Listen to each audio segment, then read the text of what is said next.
Je dis pas que c'est un passeur en fait. Ce qui m'intéressait, d'abord le personnage existe vraiment. L'idée de ce roman, elle est née au moment où je suis entré moi-même dans une de ces cabines d'ascenseur. Il en reste réellement 53 à New York. Ça veut Il dire que existe vraiment le numéro oui, 12 oui, sur la bien sûr, 5e bien avenue? sûr. Et en fait, ce qui est particulier, c'est que les occupants de l'immeuble ne peuvent pas faire fonctionner l'ascenseur sans le liftier.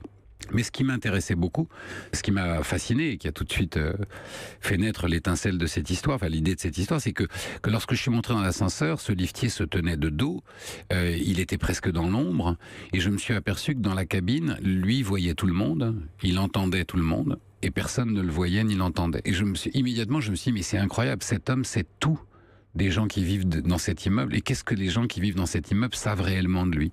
Et je dirais un fil rouge à l'ensemble de mes romans, c'est que j'ai toujours aimé dans mes romans mettre des gens ordinaires dans des situations qui vont les dépasser, pour ne pas dire extraordinaires, et qui vont en même temps les transformer, parce que c'est les petites choses de la vie qui nous font évoluer nous aussi dans la vie.